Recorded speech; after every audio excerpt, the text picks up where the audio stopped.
Victor Renshaw didn't knock. He never did. The door of Iron Hollow Ranch swung open so hard it cracked against the wall, and every man in that kitchen froze with a fork halfway to his mouth. Victor walked in like he owned the place, because, as far as he was concerned, he already did. He dropped a single piece of paper on the table, right in the middle of whatever warmth was left in that room, and he smiled the kind of smile that has no kindness anywhere in it. 30 days, he said. Then this land is mine. Nobody moved. Nobody breathed. That was the moment Adeline Mercer understood that cooking a meal wasn't enough, that surviving wasn't enough, that if she didn't do something no woman in this valley had ever dared to do, everything she had fought to rebuild would be buried under that man's boots before spring ever came. If that had been you, what would you have done? Before we go any further, if you're new here, please take a moment to subscribe to this channel and hit that like button. It means more than you know. And drop a comment below telling me what city or country you're watching from. I want to see how far this story has traveled. Now, let's go back to where it all began. The train didn't slow down the way Adeline had hoped it would. It lurched, groaned, and shuddered to a stop with the kind of violence that sent her carpet bag sliding off the overhead rack and landing square on the boot of the man sitting across from her. He didn't say a word, just looked at her the way most people looked at Adeline Mercer, like she was something they hadn't expected to see and weren't entirely sure what to do with. She was used to that look, had been her whole life. Adeline stood 5'4" with dark hair that never quite stayed where she pinned it, and a jaw that people sometimes called too strong for a woman.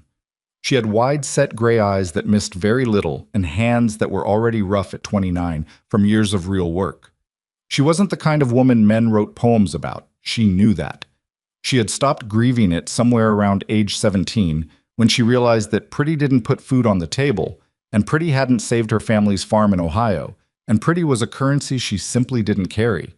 What she carried instead was a carpet bag, a worn leather notebook filled with recipes, and a letter from one Silas Hawthorne of Iron Hollow Ranch, Montana Territory, offering her the position of cook at a rate of $12 a month plus room and board. $12. Plus room and board. She had folded that letter so many times the creases had gone soft, and she had read it so many times she could have recited it backwards. It wasn't poetry. It was barely even polite. Just a few blunt lines explaining that his previous cook had left in October and that he needed someone who could feed 6 ranch hands through a Montana winter without complaint. Without complaint, she had almost smiled at that, as though complaining had ever gotten Adeline anywhere. She stepped off the train into Hardin, Montana, and the cold hit her like an open hand across the face. She had grown up in Ohio winters. She thought she knew cold. She did not know this cold. This was a cold that came from the bones of the earth itself, that didn't just chill you but pressed against you, like it was testing to see how long you'd last. Her breath turned to fog the moment it left her lips. The ground was packed solid and gray, and the sky above Hardin was the color of dirty wool, heavy and low. There was supposed to be someone meeting her. The letter had said so. A man named Deke, one of the ranch hands, would have a wagon. She stood outside the depot for 20 minutes. No Deke. No wagon. A group of women passing on the opposite side of the street glanced at her and then glanced away, pulling their coats tighter like she was a weather condition they wanted to avoid. A man in a buffalo coat walked past and didn't even register her existence. After 25 minutes, she picked up her carpet bag and walked to the general store. A bell jangled when she pushed the door open, and the warmth inside hit her so suddenly her eyes stung. The man behind the counter, heavy-set with a gray mustache and the expression of someone who had seen too many winters, looked up. "I'm looking for Iron Hollow Ranch," she said. "I was told someone would meet me." He set down the tin he was holding. "You the new cook?" "I am." He said nothing for a moment, just looked at her with something she couldn't quite name. Not meanness, something closer to pity, which was almost worse. "Deke rode out yesterday," he said finally. "There was trouble with one of the fences on the north pasture. Probably forgot you were coming today." He paused. "It happens out there." Forgetting. Adeline kept her face very still. "How far is the ranch?" 4 miles out, maybe 4.5 in this." "Is there someone who could take me?" He thought about it. "My boy could take you in an hour, $1.50. She had $2.30 left until her first pay. She said, "That's fine." She sat on a wooden chair near the stove and waited, And while she waited, she took out her notebook and held it in her lap, the way some women hold a Bible. She didn't open it. She just needed to feel the weight of it. She had built everything she knew inside those pages. Recipes from her mother, from her grandmother, from women she had cooked beside in rooming houses and farmhouses, and one terrible month in a hotel kitchen in Cleveland where the head cook had thrown a ladle at her head on her second day. She had learned from all of them. The mean ones and the kind ones and the ones who hadn't even noticed her long enough to be either. Every lesson was in that notebook, pressed between the pages like dried flowers. She needed those lessons now, though she didn't yet know how badly. The boy, 16 or so, broad-shouldered, not much for conversation, drove her out in a flatbed wagon with a horse that seemed offended by the entire situation. The road got rougher the farther they went, until it stopped being a road at all and became just a set of frozen ruts between fences. Snow sat in the fields on either side, undisturbed and flat, and the only sound was the horse and the wind and the occasional creak of the wagon. Iron Hollow Ranch appeared around a bend in the land like something that had been pushed down into the earth and couldn't quite get back up. Adeline had seen struggling ranches before. She had grown up on one, but this place had a particular kind of weariness to it, the kind that went deeper than season or weather. The main house was 2 stories, solidly built once, probably handsome once, but the paint had long since given up and the porch railing on the left side leaned at an angle nobody had bothered to fix. The barn looked more cared for than the house. There were tracks in the snow around the outbuildings, but none near the main door, like nobody had been in or out of that front entrance in days. The boy stopped the wagon, took his $1.50, and left before Adeline had even lifted her bag down. She stood there a moment, looking at the house. Then she walked to the front door and knocked. Nothing. She knocked again, harder. The door opened, and Silas Hawthorne filled the frame. He was taller than she expected, well over 6 feet, with dark hair going gray at the temples and a beard that hadn't been touched in what looked like weeks. He wore a flannel shirt with the collar loose and work pants that were clean but wrinkled, like they'd been taken off a pile rather than a shelf. He looked at her the way you look at something you've been told is coming, but forgot was actually going to arrive. "You're the cook," he said. Not a question, not a greeting, just a statement, flat as the land around them. "Adeline Mercer," she said. "Yes." He stepped back and let her in. The inside of the house was cold. Not uncomfortable cold, not chilly. Cold. The kind of cold that meant the fire hadn't been properly tended in a while. There was a coat on a hook by the door, a pair of boots beneath it, a hallway that led back into the house, and nothing on the walls. Not a photograph, not a calendar, not a piece of cloth. Just walls. He led her to the kitchen without saying anything, and when she walked through that door, her stomach dropped. She had cooked in rough kitchens before. She had cooked in a kitchen once where the stove had a cracked firebox and a lopsided grate, and she'd had to prop the whole thing with a piece of iron pipe. She thought she had seen rough. The stove in this kitchen was cold, not just untended, cold in a way that said it had been cold for a while. The grate was clogged with ash. The pipe above it had a bend that didn't look right. 3 of the burner plates were askew. And the smell, not rot exactly, but the smell of a room where food had not been made in a long time. She turned and looked at Silas. "When did your last cook leave?" she asked. "October." "October." She kept her voice level. "And how have the men been eating?" Something moved across his face that might have been shame if it hadn't been so buried under everything else. "Beans, mostly, what they could manage." Adeline nodded once and turned back to the stove. She opened the firebox. The ash was an inch thick and had gone damp somewhere along the way, clumped at the edges. The grate beneath was usable if she cleared it. The pipe bend worried her more. A badly bent pipe meant poor draw, which meant smoke in the kitchen, which meant she'd be cooking half blind in her own eyes. But she'd dealt with worse. "Is there wood?" she asked. "Wood piles out back. Eli keeps it stocked." "Eli?" "Stable boy. He's 12. He's good with wood." "Good," she said. Then, "Where's the pantry?" He crossed the kitchen and opened a narrow door she hadn't noticed. She stepped in after him and stood very still. There were 3 shelves. On the top shelf, a half bag of flour, maybe 8 pounds, and a tin of salt. On the middle shelf, 2 jars of preserves, their contents unidentifiable in the dim light, and a handful of dried beans at the bottom of a cloth sack. On the bottom shelf, nothing. That was it. That was everything. 6 men to feed, a Montana winter bearing down outside, a stove that hadn't been lit in God knows how long, and whatever she was looking at right now. Adeline stood in that pantry for a long moment. She didn't speak. She was doing something she had learned to do in hard moments. Not panicking, not pretending, just looking very clearly at what was in front of her and deciding what was still possible. She had made bread from nothing before.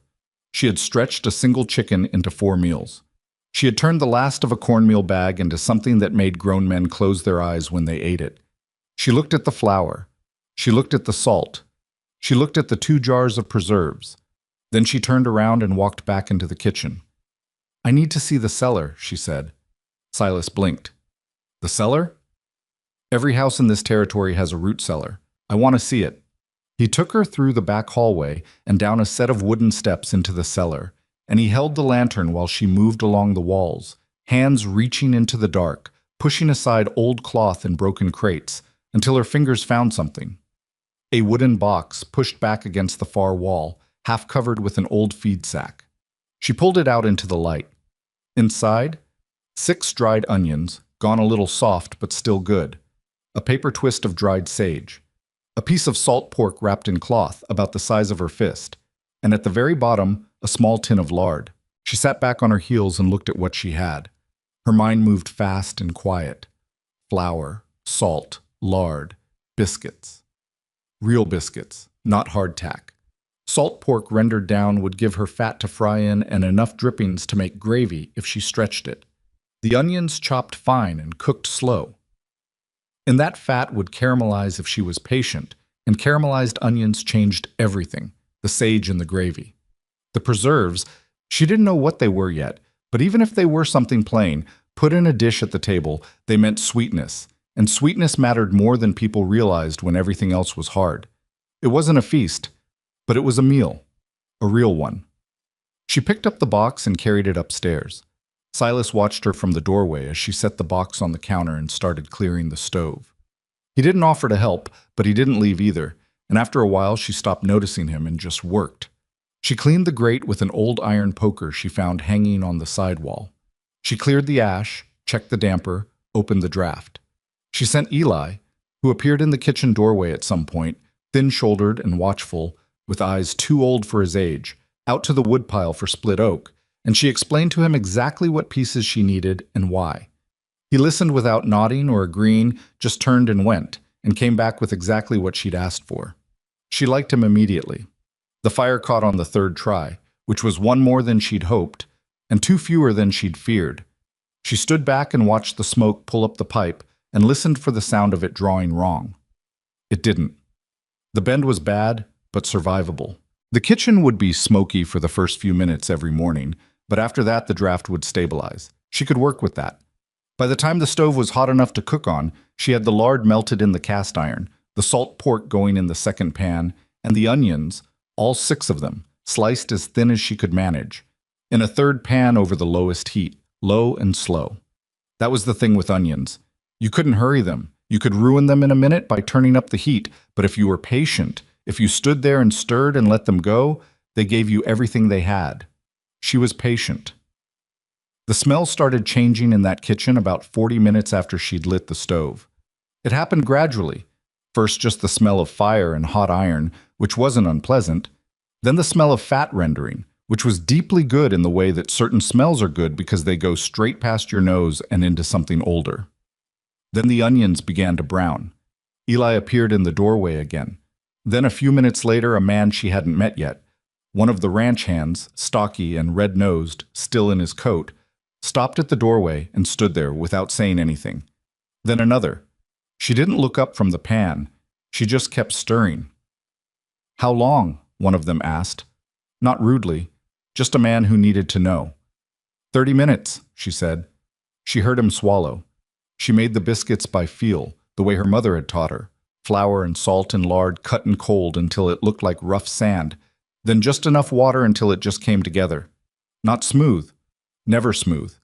Smooth meant overworked, and overworked meant tough. And tough biscuits were a failure no gravy could save. She got them on the pan and into the oven section while she finished the gravy in the drippings pan. Salt pork fat, a spoon of flour, water from the stove reservoir, the onions stirred in. The sage crumbled in her palm and rubbed between her fingers before it went in. She tasted it, added more salt. Tasted it again. She opened the 2 jars of preserves. Wild plum, dark and thick and sweet, the way wild plums always were when they'd been put upright. She put them in 2 small dishes. 6 men sat down to supper that night at a table that, as far as Adeline could tell, had not been used as a proper supper table in months. She stood at the counter and watched them eat. She watched a man she would later learn was called Grady, barrel-chested, with the kind of hands that looked like they'd been broken and reset at least once. Take a biscuit and pull it open and hold it for a moment over the gravy bowl before he ladled it on, like he was taking a second to remember this was real. She watched Eli eat with his head down and his elbows tucked in, the way children ate when they were used to someone taking food away. She watched Silas Hawthorne, who had sat down last and said nothing, lift a biscuit to his mouth and stop. He looked at the biscuit. He looked at it for a long moment, and she couldn't read his face. Not grief exactly, but something in that family, like a man standing in a house he used to know.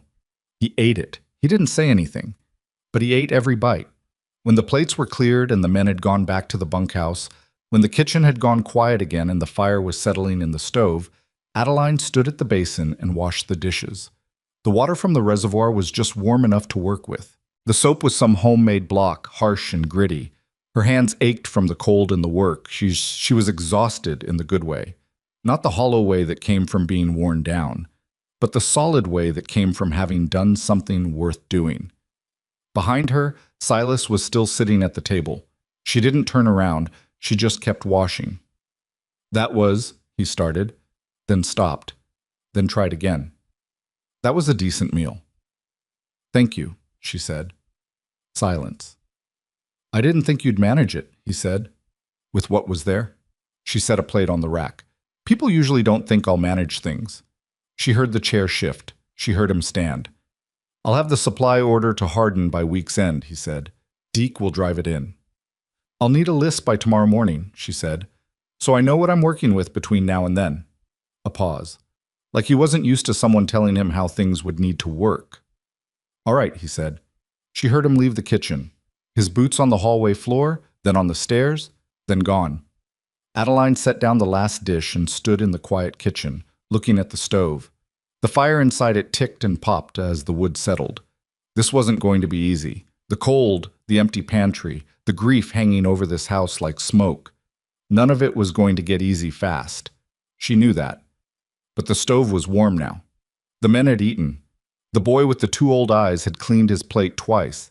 And somewhere in this house, something that had been frozen for a very long time had shifted, just barely, just enough to notice. She dried her hands on the worn dishcloth. Tomorrow would be harder.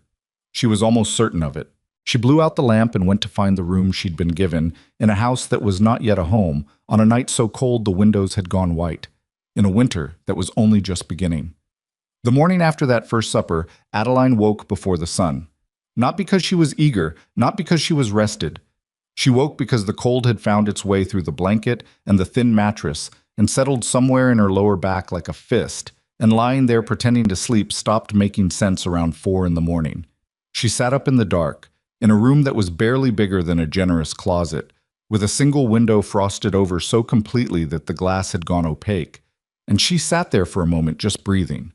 The room smelled like old wood and something faintly chemical, lye soap maybe, from whoever had cleaned it last. There was a washstand with a pitcher, and when she poured water into the basin, it came out cold enough to make her gasp. She washed her face anyway. She had learned a long time ago that there was a difference between what was comfortable and what was necessary, and that confusing the two was how people ended up doing nothing. She was downstairs and had the stove going before anyone else in the house was moving. That became the pattern. Every morning, Adeline was the first fire, the first sound, the first smell of coffee, and something warm drifting through a house that had gotten used to mornings being just cold and quiet, and another day to get through. She didn't do it to impress anyone. She did it because it needed doing, and because she had learned in the years since her family's farm in Ohio had gone under that the surest way to lose your footing was to wait for someone else to set the floor under you. The supply order came back from Hardin 4 days after she arrived, and Deke, a lean, sun-weathered man of about 40, who communicated mostly through grunts and nods and the occasional word if absolutely cornered, drove the wagon in and unloaded 3 crates and 2 cloth sacks onto the kitchen floor without ceremony. Adeline went through every item against the list she'd sent. She was 2 pounds of cornmeal short, and the molasses was the wrong grade, thick and almost black when she opened the tin, the kind better suited to livestock feed than to people. She stood in the kitchen with the tin open, smelling it. Grady was passing through. He did that, passed through the kitchen on the way to the back door like it was a shortcut to somewhere, which it wasn't, quite, and he slowed when he saw her expression. "Something wrong with it?" he asked. "It's fine," she said. "Just not what I asked for." He considered the tin. "Hardin's store does what it wants. Silas don't push back on them." "Why not?" Grady shifted his weight. He was a man who was more comfortable answering questions about fencing and horse temperament than about the internal workings of Iron Hollow's arrangements with the town. "They've got the only credit line in 60 miles, he said finally. She nodded. She put the molasses on the shelf and made a note in the back of her notebook to find another use for it. There were ways to cook with grade B molasses. It just took knowing how to cut the bitterness, and she knew how. She moved on. What she was learning about Iron Hollow, day by day, was that it was a ranch that had once run very well and had been running on the memory of that for the past 2 years. The equipment was good quality, but unevenly maintained. The fences on the east pasture, which Grady and a man named Tomas spent most of their days working, were sound. The cattle, what was left of the herd, which was smaller than it should have been, were healthy enough. The men themselves were capable. None of them were lazy. They were just without direction, like a fire that had enough wood but no one tending the draft. And Silas was the reason. She didn't form that opinion quickly or carelessly. She watched him for the better part of 2 weeks before she let herself settle on it. He came down for breakfast every morning, sat at the end of the table, ate what she put in front of him, and said very little. He went out to the ranch. He made decisions. She saw that the men still went to him, and he still answered. But there was a delay to him, like a man who had to translate everything through a layer of something heavy before he could respond. She found out about his wife from Eli. It came out sideways, the way important things often do. Eli had taken to stopping in the kitchen after the supper dishes were cleared, ostensibly to check the wood box near the back door. But really, Adeline understood, because the kitchen was warm and she didn't send him away. One evening in early December, she was working on a dried apple cake. She had found 2 strings of dried apples in the cellar on a second, more thorough search, and had been saving them for the right moment. And Eli was sitting on the stool near the wood box, pretending to check the bark on a piece of oak, and he said, without any particular lead-up, "Mrs. Hawthorne used to make apple cake." Adeline kept working. She did not look up, because she understood instinctively that looking up would close whatever had just cracked open. "Did she?" "Yeah." A pause. "She died, 18 months ago, fever." "I'm sorry," Adeline said. And she was, genuinely, not the reflexive sorry that people say to fill a space, but the kind that sits in your chest for a moment. Eli turned the piece of oak over in his hands. "Silas, Mr. Hawthorne. He didn't cook after that. None of us really did. Grady tried for a while, but he burned about everything he touched." Adeline let that settle. Then she said, carefully, "What was her name?" "Clara." She nodded and went back to the apples. She did not make the cake that night. She put the apples away and made something else instead. Not because she was afraid of it, she wasn't that fragile, but because she wanted to think about it first. She wanted to think about what a kitchen meant to a house that was grieving, and what food meant in that context, and whether there were things she should be careful about. She had come here to work, not to be delicate about other people's feelings. But she had also learned, in a hard school, that there was a difference between bluntness and blindness. The cold deepened through December until it became something almost physical, the kind of cold that settled into the walls of the house and made the wood contract at night with sounds like rifle shots. Adeline learned the stove's particular moods, that the left rear burner ran hotter than the right front, that the oven dropped 15 degrees every time someone opened the back door, that the pipe drew poorly when the wind came out of the northwest. She compensated. She adjusted. She cooked around the problems rather than waiting for them to be fixed, because she had asked Silas about the pipe in her second week, and he had said he'd look at it, and then not looked at it, and she had learned not to wait. She made bread twice a week. She kept a pot of beans going through most of the week, rotating them into different meals. Beans in the morning with cornbread, beans at midday with salt pork and onion, beans at supper dressed with what little else she had.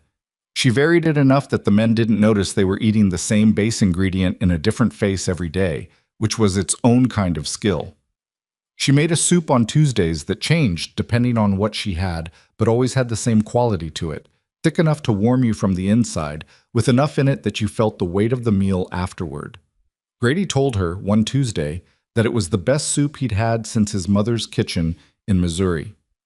He said it the way men said those things, quickly, looking away, as if he'd embarrassed himself, and then walked out before she could respond.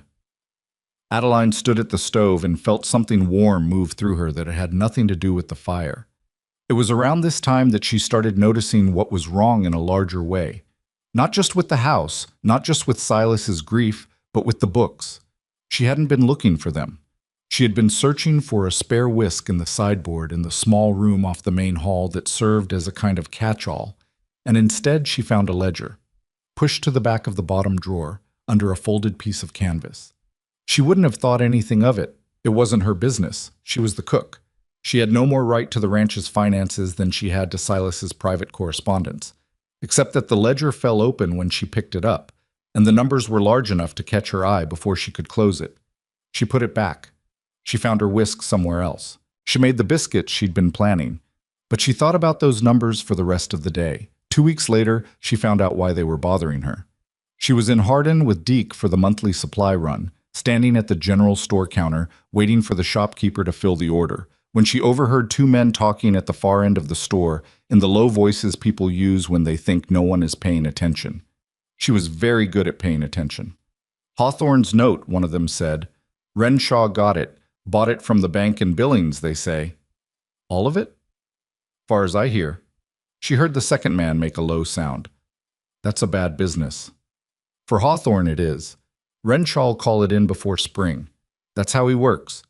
Let a man get through the worst of winter thinking he's got time, then hit him when he can't move. Adeline looked straight ahead at the canned goods on the shelf in front of her and did not move a muscle. Renshaw. She had heard the name once before in passing, from Thomas. Something about a land dispute to the east, another rancher who'd sold out in the fall. She hadn't thought much of it then. Now she was thinking a great deal. She bought what was on the list, loaded it into the wagon with Deke's silent help, and rode the 4 miles back to Iron Hollow without saying anything. Deke didn't notice. He rarely noticed silences because he spent most of his time in them. When they got back to the ranch, she unloaded the wagon, started supper, and waited until after the men had eaten and gone before she asked Silas if she could speak with him.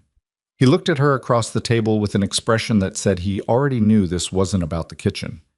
Sit down, he said. I'd rather stand, she said, and then felt the strangeness of that and sat down anyway. She told him what she'd heard in the store.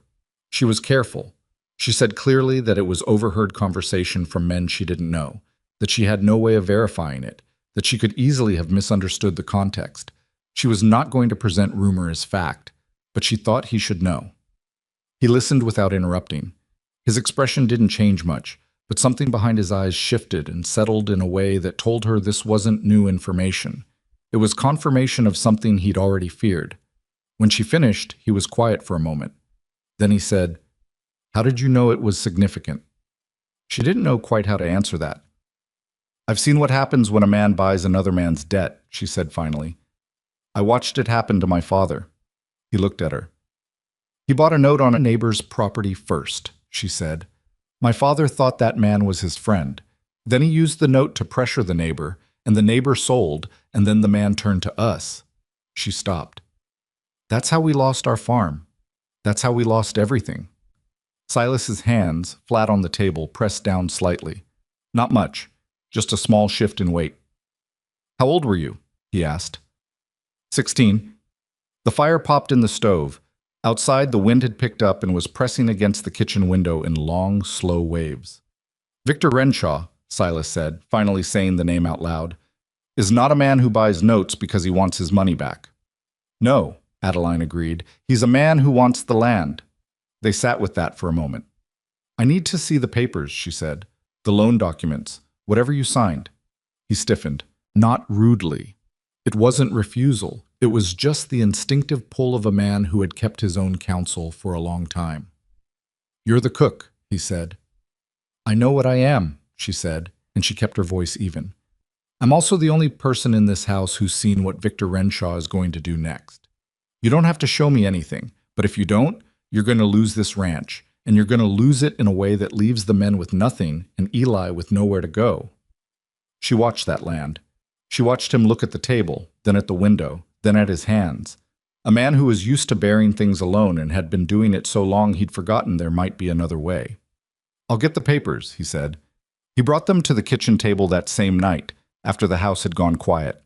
3 documents, the original loan, a promissory note, and something she didn't recognize at first, a writer attached to the promissory note that changed a single clause buried in the middle of the 3rd page. She read it twice. Then she read it again. The writer changed the maturity clause.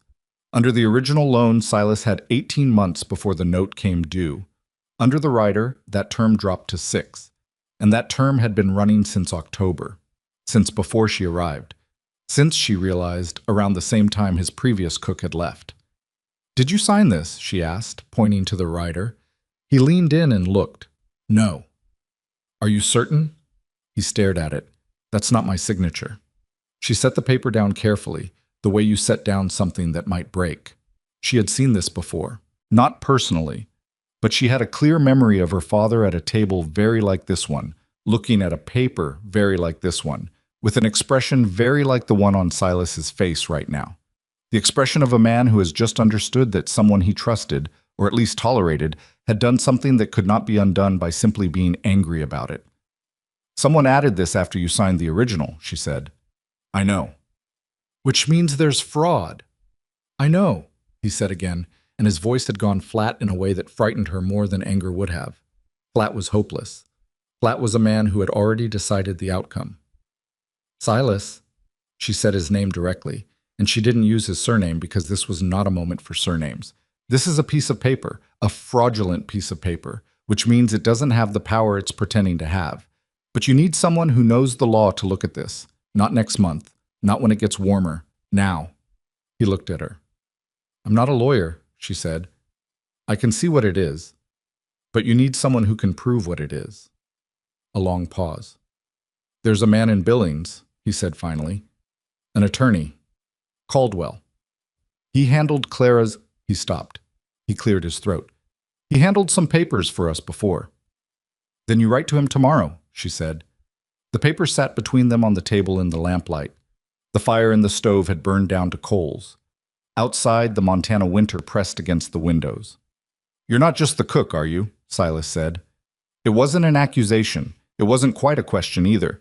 It was the kind of thing a man said when he was recalibrating something he thought he understood. I'm exactly the cook, Adeline said. I'm just a cook who's been paying attention. He almost smiled.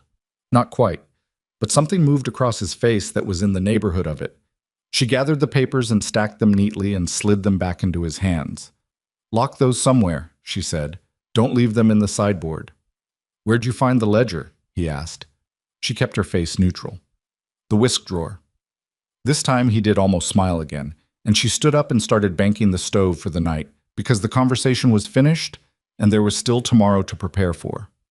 But later, in her room, in the dark and the cold, she lay on her back and stared at the frosted ceiling and thought about the writer on that promissory note, about a signature that wasn't Silas's, about a man named Victor Renshaw who bought notes on properties and waited for winter to do half his work for him. She thought about her father, about the morning they'd walked off their land in Ohio with 2 wagons and a borrowed horse, and nothing behind them but a house they'd built with their own hands. She thought about how her father had looked walking away from it. She had never told anyone what that looked like. She didn't have words for it that felt adequate. She was not going to let that happen here. She didn't know yet exactly what she was going to do. She didn't have a plan, not a real one. She had a cook's understanding of how things worked, how you assessed what you had, how you built from the bottom, how you didn't rush the heat on onions. and she had a bone-deep stubbornness that people had spent her whole life calling a flaw, and that she had spent her whole life understanding was the only reason she was still standing. Outside, the wind found a gap somewhere in the eaves and made a sound like a long, slow exhale. She closed her eyes. The stove downstairs was banked and warm and would hold through the night. The men were fed. Eli was somewhere in this house, sleeping in a room that was his for the time being. The papers were locked away. Tomorrow she would make breakfast. Tomorrow Silas would write the letter to Billings. Tomorrow the work would continue, harder and stranger and more dangerous than cooking, but she had not come to Montana to find things easy. She had come because $12 a month plus room and board was what she had. And she was going to make something out of it, the same way she made something out of flour and salt in a cold stove on her very first night. That was what she did. That was what she had always done. She turned on her side, pulled the blanket up, and lay in the dark while the Montana wind moved around the house like it was looking for a way in, and did not find one. The letter to Billings went out with Deke on a Tuesday, folded into an envelope that Adeline sealed herself because Silas's hands had been unsteady when he'd tried to do it, and neither of them had acknowledged that. She didn't know how long it would take to get a response. The territory mail was unpredictable in winter. A bad storm could hold a letter in Hardin for 2 weeks before anyone moved it forward. She told herself she was prepared for that. She kept cooking, she kept watching, she kept the stove going and the meals on time and the rhythm of the ranch as steady as she could make it, because she understood, in the practical way she understood most things, that panic was a luxury they couldn't afford, and routine was the only thing holding the shape of this place together. January came in hard. The temperature dropped to the kind of numbers that stopped being meaningful because the difference between 20 below and 30 below was academic when both of them would kill you if you stayed outside long enough. The cattle were brought in closer. The men worked shorter shifts and came back in with ice in their beards. And the careful, deliberate movements of people managing pain they weren't going to complain about. Adeline doubled the supper portions. She made hot coffee available from 4 in the afternoon until the men went to the bunkhouse. She kept a pot of something on the stove through the coldest part of the day. Not always much, sometimes just bones and root vegetables, but enough that the kitchen smelled like food and warmth and the door was never unwelcoming. Tomas, who was quieter than Grady but watched everything, stopped her one morning when she was coming back from the woodpile.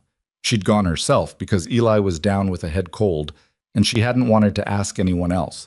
And he said, without ceremony, "You didn't have to do that. The coffee, I mean. Keeping it going all day."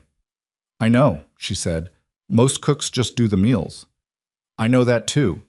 He nodded once, the way men did when they wanted to say something more but weren't sure it would come out right, and went back to the barn. She stacked the wood she'd carried and went inside and stood at the stove with her hands wrapped around her own mug for a minute before she started the morning bread. Her knuckles had cracked in the cold. Both hands, the skin splitting in thin lines across the joints that stung sharply in hot water and dully the rest of the time. She rubbed tallow on them at night. They healed and cracked again. She stopped thinking about it because there was nothing to be done. The letter came back from Billings 3 weeks after they'd sent it. She was in the kitchen when Silas came in with it, and she knew from the way he was carrying it, not tight, but careful, the way you carried something that might mean something, that it had arrived. He sat down at the table. He read it once, and then he set it on the table and put both hands flat on either side of it, and Adeline waited. "He wants to see the original documents," Silas said, "and the writer. That's what we expected. He says—" Silas stopped. He read the letter again. "He says if the signature is forged, there may be grounds to void the entire note." Adeline sat down across from him. "Maybe. He's not certain. He can't be certain until he sees it. That's why we send it to him." Silas looked up. "Those papers are the only proof I have. If they go to Billings and something happens to them, we make copies before they leave this house," she said. "Word for word. I can do it tonight. My handwriting is clear." He looked at her for a long moment. Not the way he'd looked at her in those first days, that flat, assessing look of a man deciding whether a new employee was going to be a problem. This was different. This was a man looking at someone who had come to matter and was still not quite sure how that had happened. "All right," he said. She copied the documents that night at the kitchen table after supper, by lamplight, with the house quiet around her. All 3 pages of the original loan, the promissory note, the writer. She wrote clearly and slowly and checked each line twice. Her hand ached by the time she finished, but the copies were accurate. She compared them side by side until she was certain. The originals went to Billings with Deke the following Thursday. She put them in a leather satchel she borrowed from Silas's study and wrapped the satchel in oilcloth against the weather. And then they waited again. It was during this waiting period, this long, cold, uncertain stretch of January into February, that Victor Renshaw made his first direct move. Adeline was in the kitchen on a Thursday afternoon when she heard the sound of a horse in the yard. Not unusual, but this horse was moving at a walk, and there was something deliberate about the pace of it that she noticed. She went to the window and wiped a circle in the frost. A man she didn't recognize had dismounted and was tying his horse at the post. He was well-dressed for ranch country, too well-dressed, in a coat that was cut for appearance rather than work. He carried himself with the ease of someone who was used to arriving in places and having people make room. She watched him walk to the front door. She heard the knock. She heard Silas's boots overhead, then on the stairs, then the front door opening. She went back to what she was doing, which was stirring a pot. But she kept the kitchen door open. She couldn't hear the words. The hallway muffled them. But she could hear the shapes. The visitor's voice was smooth and carried the particular quality of a man who had practiced saying things that sounded reasonable while meaning something else. Silas's voice was shorter, flatter, and as the conversation continued, colder. Then she heard Silas say clearly, "You can tell Renshaw I'm not interested." And the visitor's voice said something else, still smooth, still carrying, then boots. Silas walking to the kitchen door. He stood in the frame and looked at her. "Renshaw's man," he said, "offering to buy out the ranch. He says it's a generous price." Adeline kept stirring. "Is it?" "Probably." "And?" Silas looked back toward the hallway where the visitor presumably still stood. "And I told him no." She lifted the spoon and tapped it on the edge of the pot. "Then I suppose he'll leave." He almost smiled. "He's not leaving yet. He wants to talk more. He's in the hall." Adeline put down the spoon, wiped her hands, and walked to the hallway. The man was standing near the front door with his hat in his hands, and up close he was younger than she'd expected. Early 40s, with a smooth face and light eyes, and the kind of careful stillness that belonged to people who thought before they moved. He looked at her, and something shifted in his expression. Not rudeness exactly, but a recalibration. The slight adjustment of a man filing her away as household staff, and therefore irrelevant. That particular recalibration was something Adeline had been watching people make her whole life. She was tired of it, but she had also learned to use it. "Miss Sassat Bam Bopen," the man said pleasantly, including her in the conversation now as a courtesy rather than a necessity. "Mr. Hawthorne has given you his answer," Adeline said. Her voice was level and perfectly polite. "The ranch isn't for sale." The man's pleasant expression stayed in place. "Mr. Renshaw asked me to make sure Mr. Hawthorne understood all the terms of the offer." "I understand the terms," Silas said from behind her. "The note matures in April," the man said, still pleasant. "Mr. Renshaw would rather see a clean transaction than a foreclosure proceeding. It's a more dignified outcome for everyone." The word dignified sat in the air of the hallway, like something that had been brought inside and shouldn't have been. Adeline said, "Tell Mr. Renshaw that when a legal matter has been fully examined, Mr. Hawthorne will respond accordingly. Until then, the answer is no." The man looked at her, really looked this time. Not the filing away look, but something more focused. "Legal matter," he repeated. "That's what I said." A beat of silence. Something moved behind his light eyes that she couldn't quite name, but it had an edge to it. "I see," he said. And then pleasantly, "Good afternoon." He put his hat on and went out, and the cold came in for a moment when he opened the door, and then the door closed, and he was gone. Silas stood behind her in the hallway. She could feel him looking at the back of her head. "Legal matter," he said. "It is one," she said. "You just told a man who works for Victor Renshaw that we're pursuing legal action." "I told him a legal matter was being examined. That's different." She turned around. "And it's better than letting him think we're helpless. Renshaw buys notes on ranches where the people feel helpless. If they think you have someone in your corner, it changes the calculation." Silas looked at her for a long moment. "Do we? Have someone in our corner?" "We have an attorney in Billings with the original documents. That's a corner. He exhaled slowly. It wasn't quite relief. It wasn't quite the opposite either. It was the sound of a man who had been carrying something heavy for a long time and had shifted the weight just slightly to a different part of his body. I'm going to make supper, Adeline said. The men will be in by 5. She went back to the kitchen. She stood at the stove and picked up the spoon and went back to stirring, and her hand was perfectly steady, and she did not let herself think about the edge she'd seen behind that man's eyes until she was alone and the house was quiet, at which point she thought about it quite carefully for about an hour. Renshaw knew now. Knew they weren't folding quietly. That changed things. She didn't know yet how it changed things, but she was under no illusions that a man who bought fraudulent promissory notes and sent well-dressed representatives to standing ranches was going to shrug and move on. The following week, Grady came in at noon looking wrong. She noticed it immediately. The particular set of his jaw and the way he wasn't making eye contact with anything. She put a plate of food in front of him and sat down across from him and waited. 2 of the Delaney hands came by the east fence this morning, he said finally. They said Renshaw's offered to buy out Peterson's place and Delaney's place both. Peterson's already agreed. Peterson's land bordered Iron Hollow to the south. Adeline had never met the man, but she'd heard his name. Delaney? She asked. Holding out, but he's scared. Grady pushed the food around on his plate without eating it. If Renshaw gets Peterson's and Delaney's, he's got us on 3 sides, east, south, west. The only access road Iron Hollow has to Hardin goes through Delaney's land on the county easement.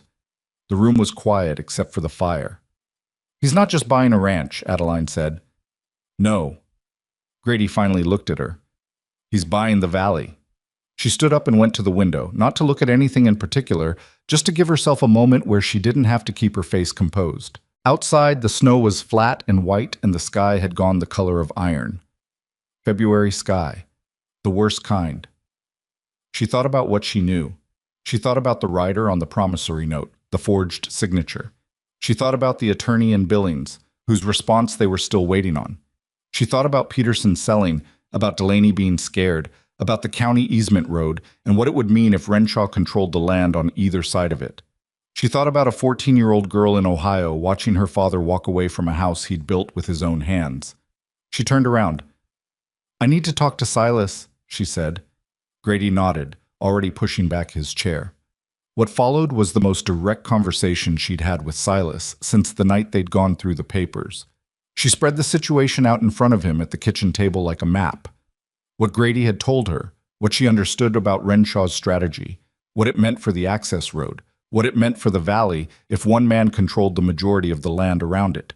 Silas listened the way he'd learned to listen to her over the past weeks, not interrupting, not dismissing, but with a tightness around his eyes that said he was tracking every word. When she finished, he was quiet. Delaney, he said, he's scared and he's holding out. Those 2 things won't stay true at the same time forever.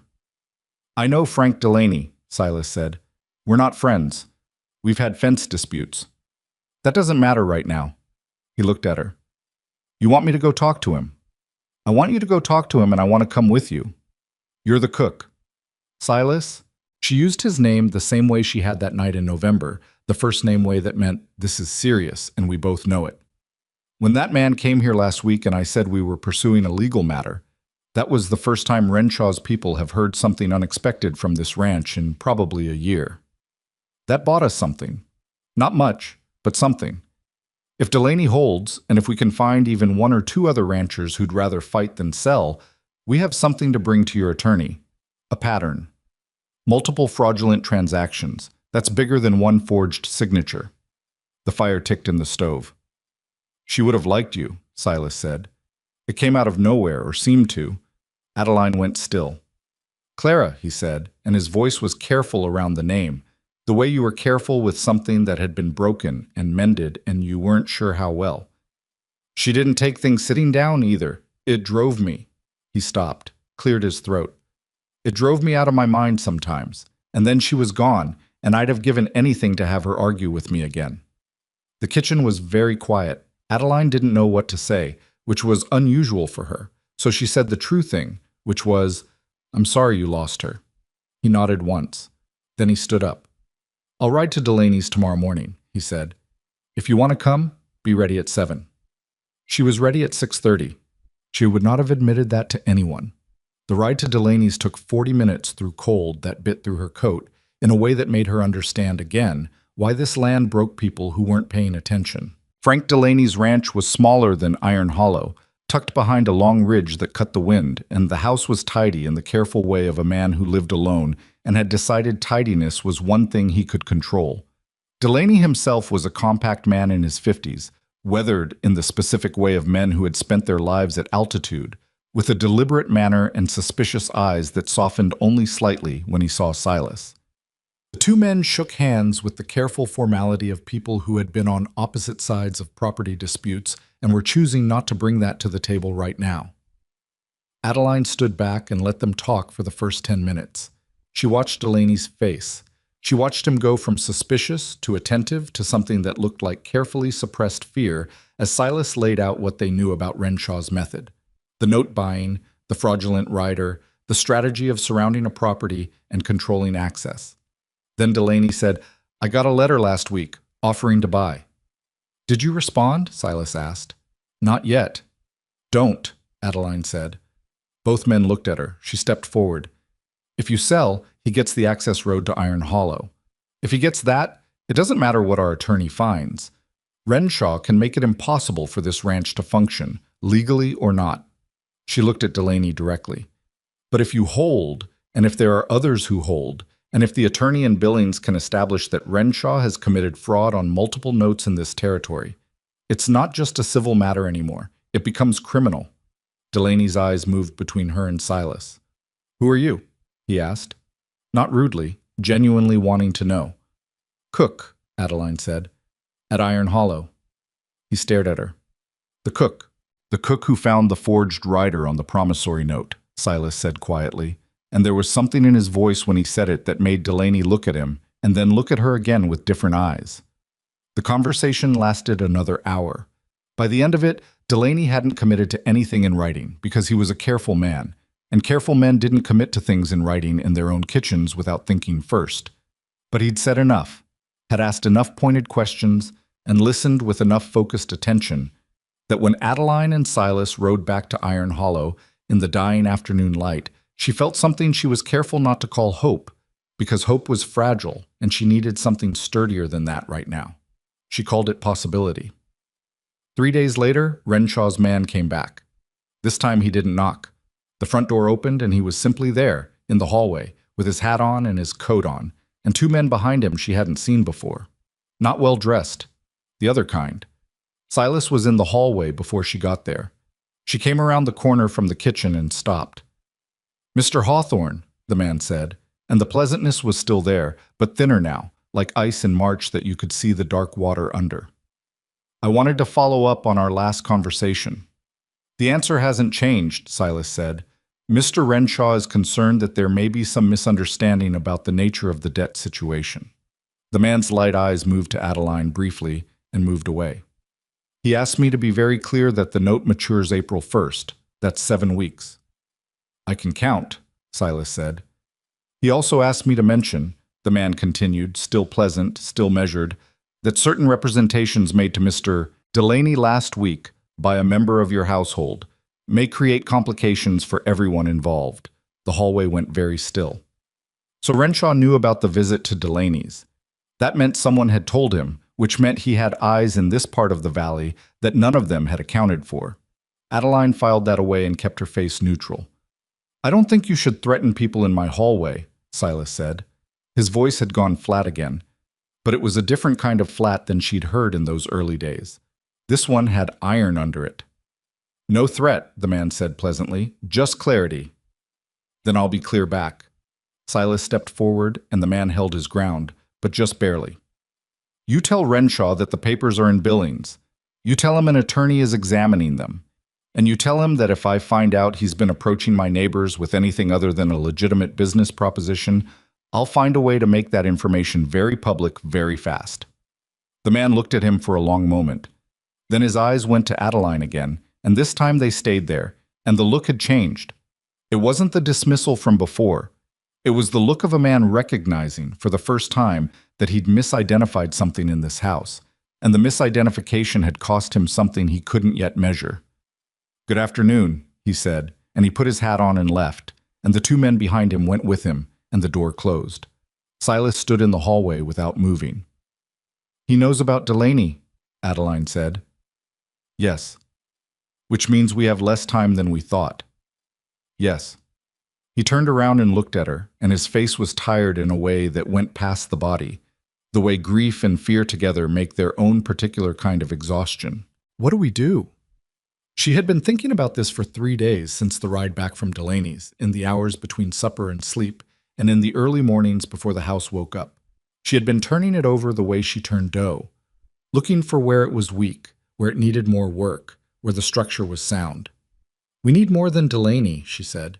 "We need every rancher in this valley who's received a letter from Renshaw in the past year to put that letter in writing to your attorney, and we need to move fast." "These men don't trust each other on the best days," Silas said. "Asking them to cooperate, I know." She had thought about this too. But they trust their land, and right now their land is what's at stake. She looked at him. "Let me come to the meetings. Not to talk. Just to be there. You said Frank Delaney listened differently after he knew about the rider. Let me be the person who knows about the rider." He didn't answer immediately. This was one of the things she'd come to understand about him. That he didn't answer immediately because he was actually thinking, not because he was stalling, and the difference mattered. "There are men in this valley," he said slowly, "who won't take a woman at the table seriously. I know that. It could make things harder. Some of those same men," she said, "are about to lose their ranches to a man who thinks they're too proud to ask for help. I'm not sure their opinion of women at the table is the most important problem right now." He looked at her. Something in his face had been changing for weeks. She'd noticed it without naming it. The way a man's face changed when he stopped seeing a person as a role. They filled and started seeing them as who they actually were. It wasn't finished with that process. She wasn't sure she was either, on her own side of the equation. But it was happening. "All right," he said. "I'll send word to 3 men I know in the valley. We'll meet here." "The kitchen," she said. He raised an eyebrow. "People talk more honestly around a table that has food on it," she said. "That's not a theory. That's just true." He almost smiled. The almost smile she had come to watch for without meaning to. "The kitchen," he agreed. She went back to the stove, and he went up the stairs to write letters. And Eli came in for the woodbox check that was never really about the woodbox, and Grady stuck his head in to ask about supper, and the house moved around her like it was learning how to be a house again. Outside, the February wind came off the mountains and pressed against the windows. And Adeline stood at the stove and stirred the pot and watched the steam rise and thought about what it meant to fight for something. Not the easy romantic version of fighting, not the version where it cost you nothing, but the real version, where you did it anyway, with cracked knuckles and a second-hand coat and a borrowed kitchen and no guarantee at the end.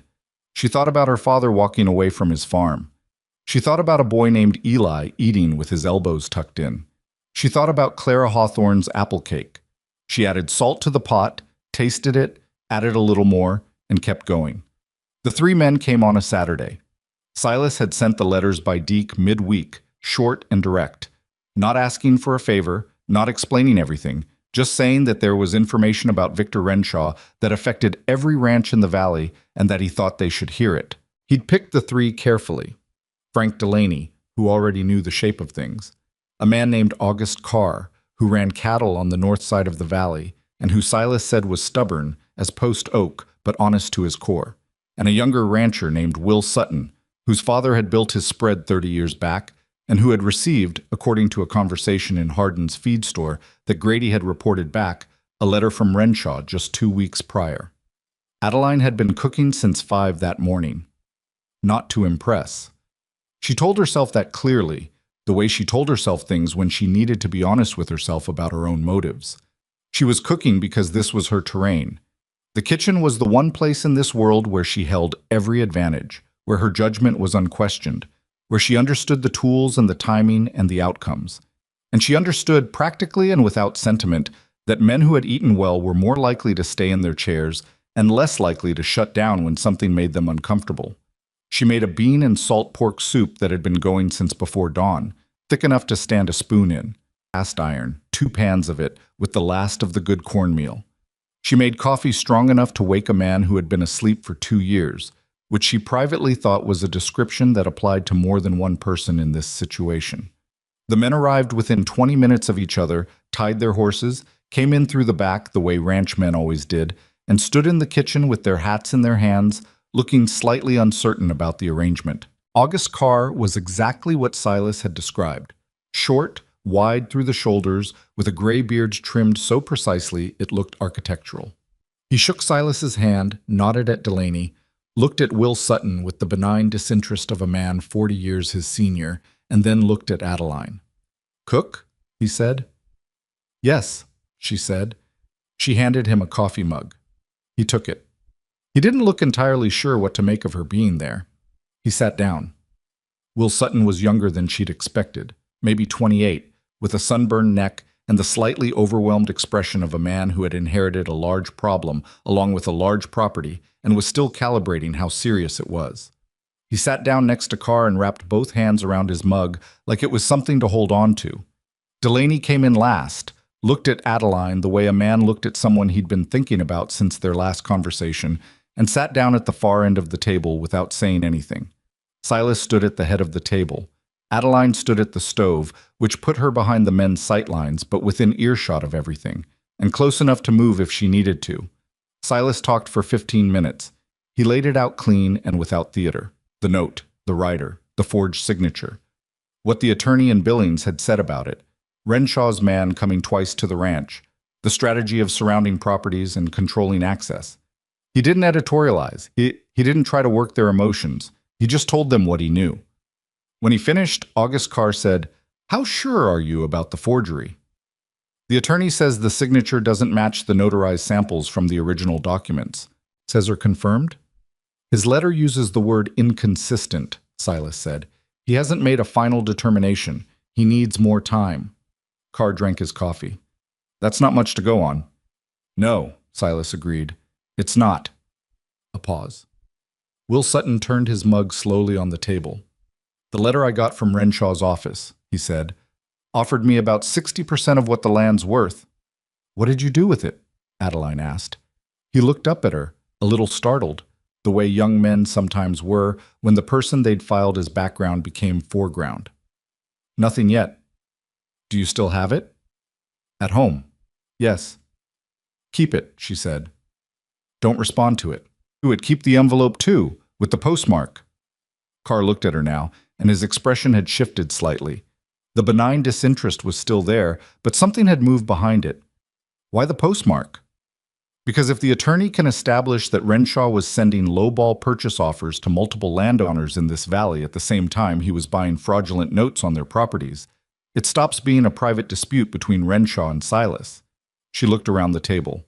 "It becomes a pattern, and patterns are what courts care about." The kitchen was quiet except for the fire. Delaney said from the far end of the table, "She's right about that."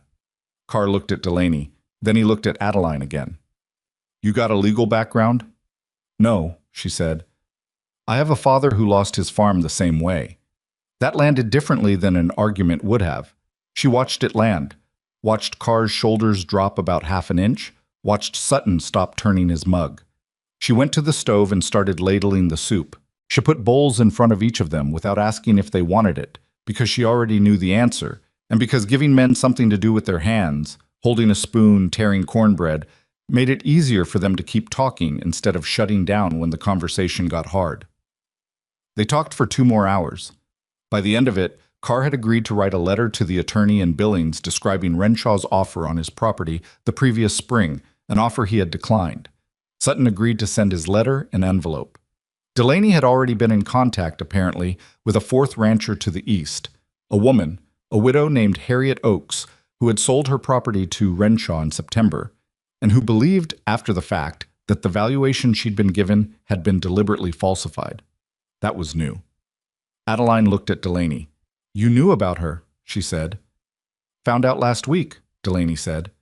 He wasn't defensive about not having mentioned it sooner. He was just stating a fact. "She's in Hardin now, living with her daughter. She's angry enough to talk." "She'll need to make a statement," Adeline said, "to the attorney." "She knows that. She's willing." Silas, at the head of the table, was very still. Adeline could see him taking this in, recalibrating the way he was starting to do more regularly now. Not the defeated recalibration of the early weeks, but the kind that happened when the picture was bigger than you'd thought, and not all of it was bad. After the men had eaten and the conversation had wound down to the particular quietness that came after something important had been agreed upon without anyone quite saying so formally, Carr stood and put on his hat and looked at Silas. "I didn't come here thinking I'd leave with anything useful," he said. "I'm leaving with something useful." He didn't look at Adeline when he said it, but he didn't have to. The door closed behind the three of them, and Silas and Adeline were left alone in the kitchen with the remains of the meal and the quiet that followed significant things. "Harriet Oakes," Silas said. "She sold in September." Adeline started clearing bowls. "Before we had any of this, Renshaw already had what he wanted from her. He might not care what she says." "Or he might care very much," Silas said. "If she can testify that the valuation was manipulated, then it's not just a forged signature, it's a scheme." She set the bowls in the basin. "That's what we need to give the attorney. Not one document, a scheme." Silas was quiet for a moment. "You should come with me to Billings," he said. She turned around. "What?" "When I meet with Caldwell. You've been through every piece of this. You see things I miss. You saw the writer before I did." He paused. "I need someone in that room who's been thinking about it as hard as you have." She looked at him across the kitchen, and for a moment she had the strange experience of not quite knowing what to do with what she felt, which was unusual because she generally knew exactly what to do with what she felt, which was put it to one side and get on with things. "I'm the cook," she said. It wasn't a deflection. It was a real statement of a real complication. "If I go to Billings, who feeds the men?" "Grady can manage 3 days." "Grady burned everything he touched. You said so yourself." She paused. "But Eli has been learning. He's been watching me for 3 months." She thought about this practically, the way she thought about most things. "I could leave him written instructions. For each meal, he'd need Grady there in case something went wrong." "I'll tell Grady," Silas said. She nodded. "I'll need 2 days to write the instructions. We leave Thursday." She turned back to the basin and finished the dishes, and Silas went to his study to write to Caldwell, and the house settled around them into its evening sounds. The stove, the wind, the distant sound of the bunkhouse, where Grady's voice was carrying on about something that made the other men laugh, a sound that had been happening more frequently over the past weeks, and that Adeline had noticed and not commented on because some things got better on their own if you didn't draw attention to them. She was writing Eli's instructions 2 days later, sitting at the kitchen table with the notebook open, going through Tuesday's soup step by step in the kind of specific detail she'd never had to write down before because it had always lived in her hands. When Eli himself came in and stood at the edge of the room. "I heard you're going to Billings," he said. "Thursday," she said, without looking up. 3 days. A pause. "I burned eggs last week," he said, "when I tried them." "I know. You had the heat too high." She did look up then. He was standing with his arms crossed over his chest, which she had come to understand was what he did when he was worried about something and didn't want to look like he was worried about something. "I'm writing everything down. Heat levels, timing, what to do if the bread doesn't rise. What if something goes wrong that's not in the instructions? Then you use your judgment. You've been watching me for 3 months. You know more than you think you do." She looked at him steadily. "If the worst thing that happens while I'm gone is that the biscuits are heavy, the men will survive. They've had worse." He uncrossed his arms. "Almost. What if the stovepipe does the smoke thing? Open the back door 2 inches. Keep it there for 5 minutes. The draft will correct." She went back to writing. "I've got it in the instructions. Page 3. He came and sat on the stool near the wood box, and she wrote, and the kitchen was quiet and warm, and neither of them felt the need to fill it with more words than that, which was a thing she had come to value about Eli, that he understood when the silence was good silence. The trip to Billings was the farthest Adeline had traveled since the train ride west in November, and it was different enough from that journey to feel like a different kind of thing entirely. Then, she'd been moving towards something unknown. Now she was moving towards something specific, with specific stakes. And the difference was the difference between walking into the dark and walking into a burning building. Both were frightening, but one of them had a reason. They went by wagon to Hardin, caught the eastbound train, and sat across from each other in the passenger car, with the attorney's letters on the seat between them and the Montana landscape moving past the windows in shades of white and gray and brown. Silas was different on the train than in the house. More self-contained, if that was possible, which she hadn't thought it was, but here he was, more contained than usual, looking at the window with the particular expression of a man who was trying not to think about the last time he'd made this trip. "Clara," she said. He looked at her. "The last time you came to Billings, was it for her?" A pause. "The funeral arrangements," he said. "Her family is in Ohio. I had to... There was paperwork." Ohio. She hadn't known that. It sat between them for a moment, that coincidence that wasn't anything more than a coincidence, but felt like something anyway. "I'm from Ohio," she said. "I know. You told me." "I didn't know Clara was." He looked back at the window. "Dayton," he said. "She'd never been west of Indiana before she married me. First winter here almost broke her." He was quiet for a moment. "Second winter, she said she couldn't imagine living anywhere else." Adeline said nothing. She let that be what it was. "She would have liked this," he said, and the this was broad enough that she wasn't sure what it encompassed. The fight, maybe. The planning. The idea of someone doing something about something. "You keep saying that," Adeline said, "that she would have liked me, or like this." "Because it keeps being true." She looked out her own window. The land outside was vast and white and indifferent and somehow, at this particular moment, not oppressive. "Don't do that," she said. He looked at her. "Do what?" "Use her as a way of saying something you're not sure how to say directly." She kept her voice even. She wasn't angry. She was just precise. "Whatever you mean, say it. I'm not made of glass." The train moved. A long moment passed. "All right," he said. "You've changed things at Iron Hollow. Not just the cooking, everything. And I don't know how to say thank you for that in a way that matches what it actually is." She looked at him. He was looking back at her, and there was none of the deflection in his face that usually lived there, none of the distance he kept like a tool. "You don't have to," she said. "I know I don't have to. I'm saying it anyway." She looked out the window again. After a moment, she said, "The attorney. What's he like?" And Silas let her redirect it, because he understood that she'd needed to hear it, and he'd needed to say it, and now it was said, and some things didn't need to be pulled apart after they'd been set down. Edward Caldwell's office was on the second floor of a building on Minnesota Avenue in Billings, up a staircase that creaked on every step. The office itself was crowded with paper.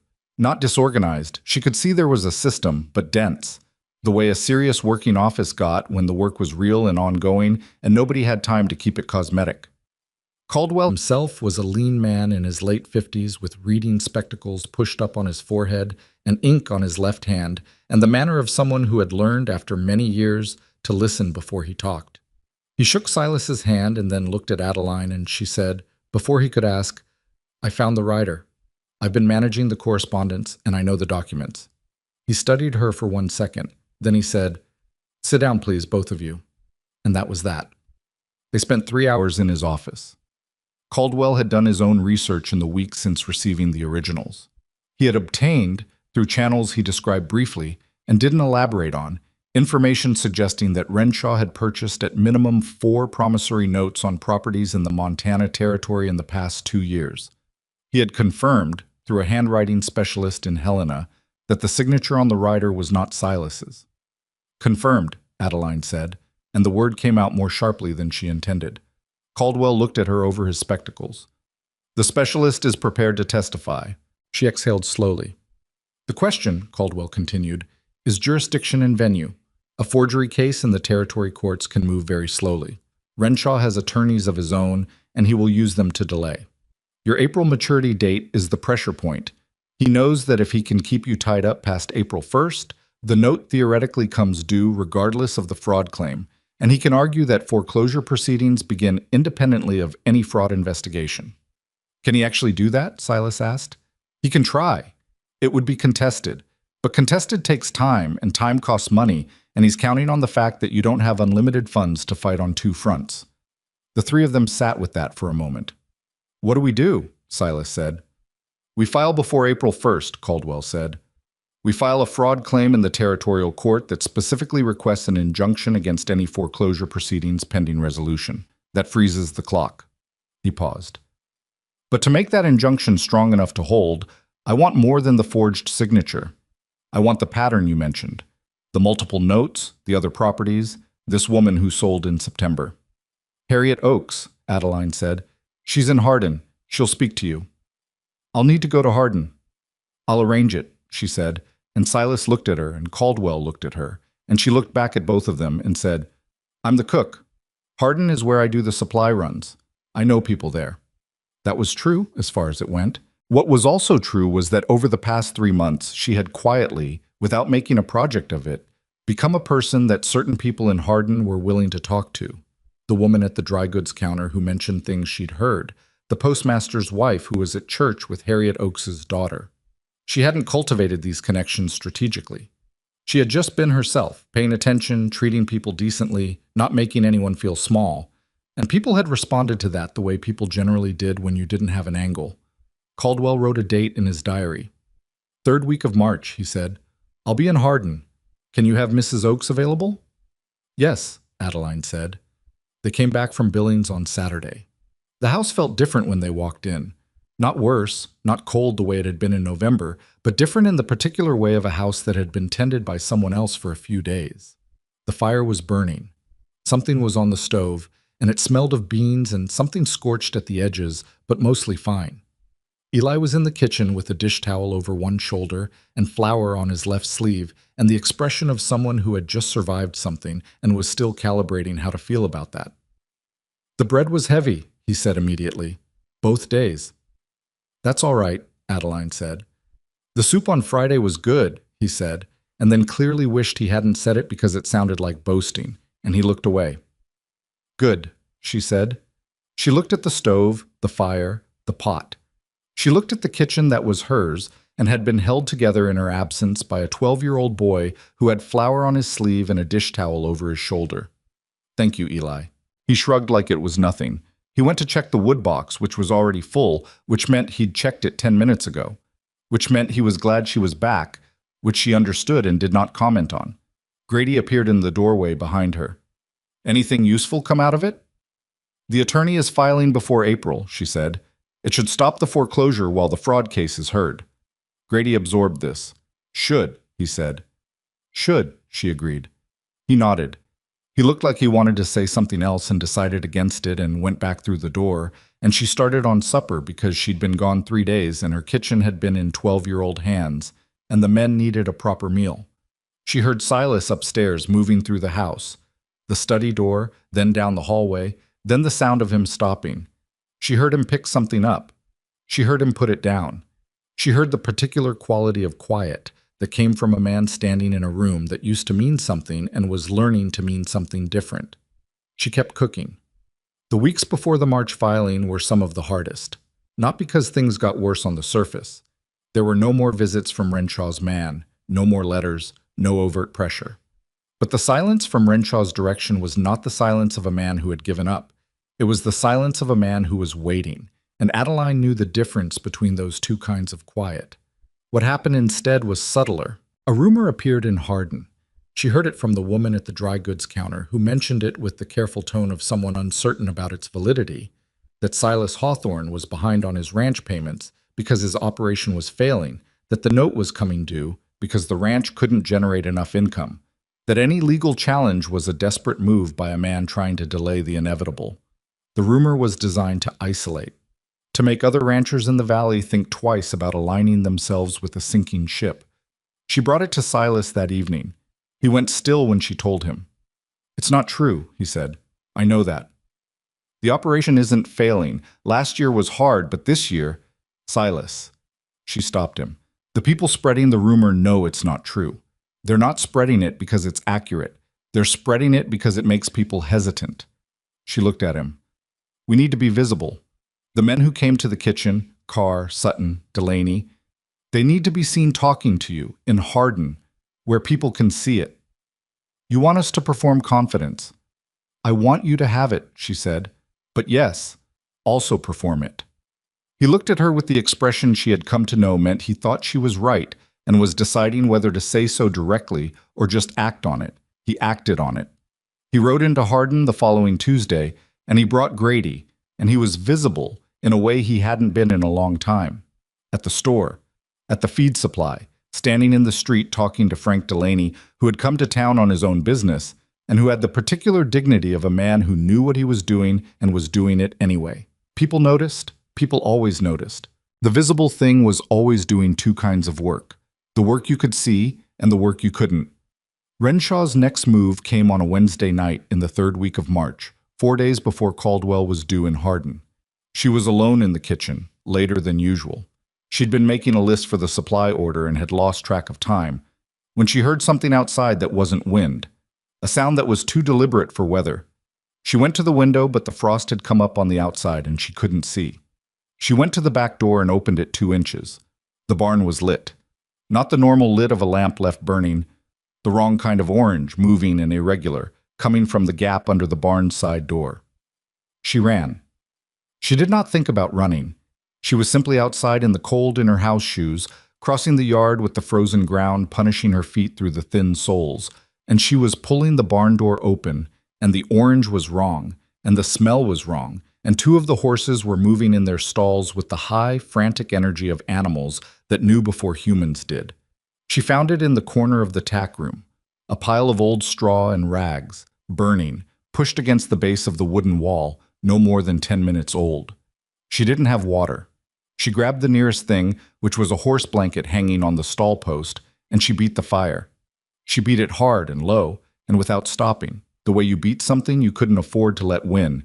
And the blanket was thick wool and old, and it worked, slowly, terribly, with her arms aching and smoke in her eyes and her lungs burning. It worked. By the time Grady came running with Tomas behind him, his boots half-laced, having seen the light from the bunkhouse, the fire was out.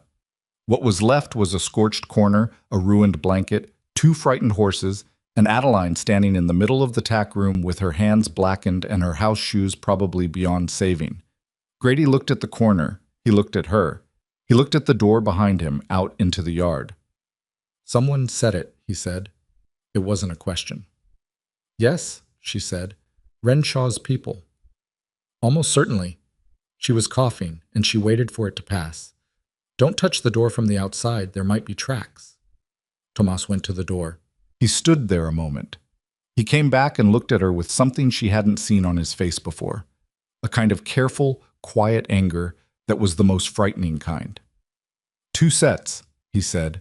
"Boot prints. They're fresh."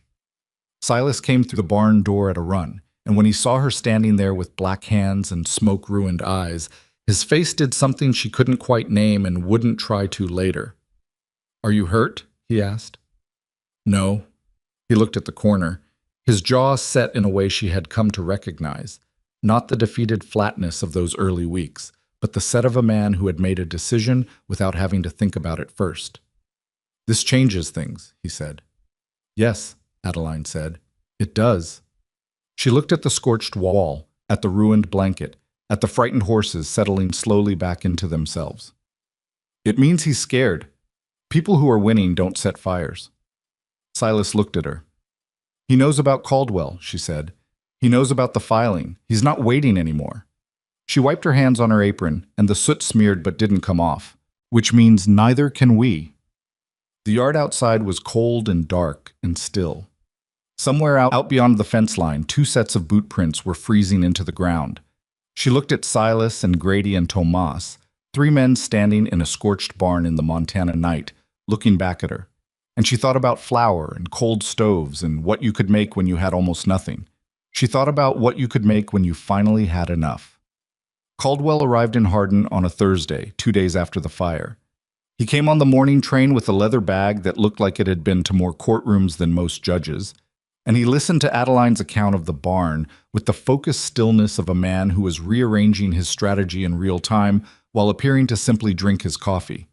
They met at the Hardin Hotel, a spare, clean room off the lobby that the owner let them use because Silas had known him since before Clara died.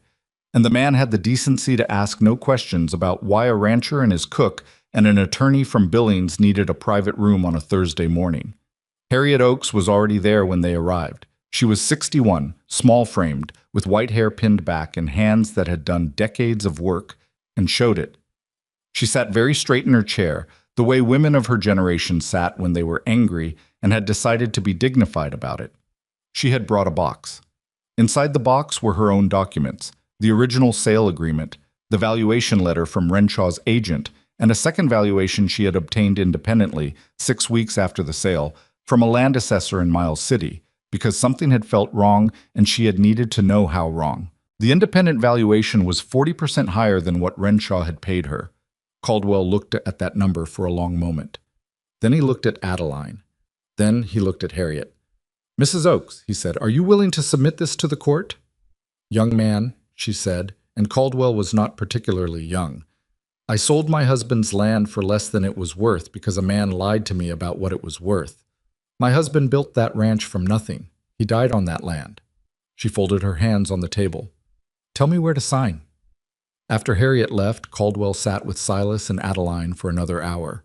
He spread what they had across the table: the forged rider, the handwriting specialist's analysis, Harriet's documents, the letters from Carr and Sutton, the boot print evidence from the barn that Tomas had sketched in careful detail on a piece of paper because no one had told him to, and he'd done it anyway.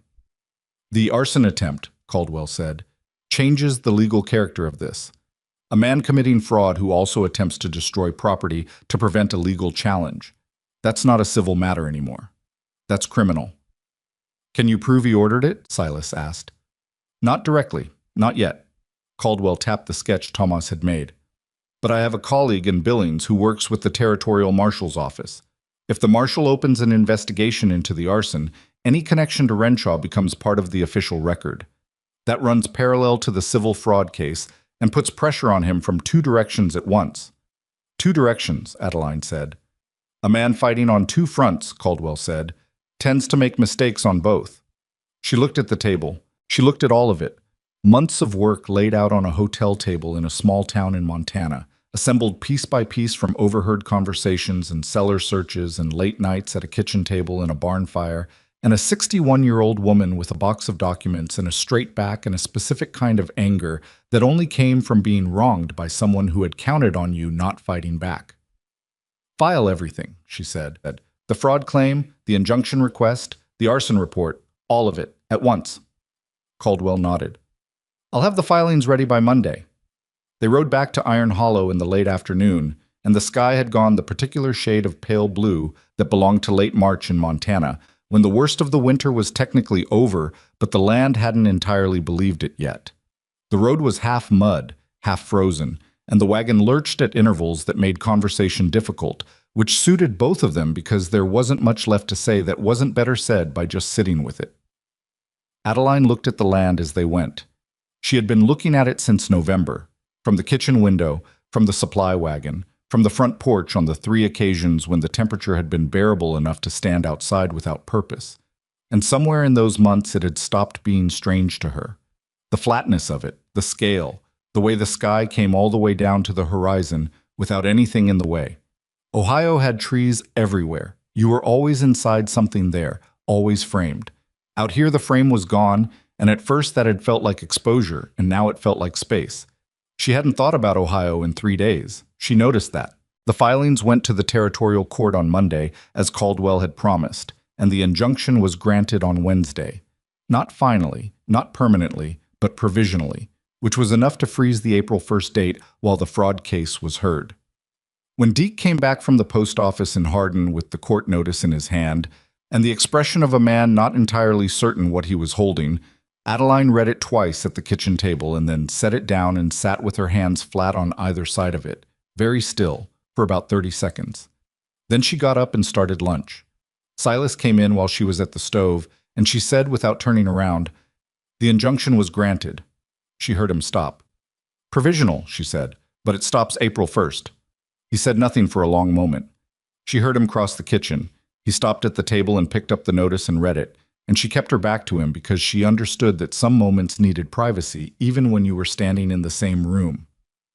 "Adeline," he said. "Don't," she said. Not unkindly. "Not yet. There's still the hearing." He put the notice down. She heard the particular quality of his exhale, not relief, not quite, but the first thing adjacent to it that he'd allowed himself in months.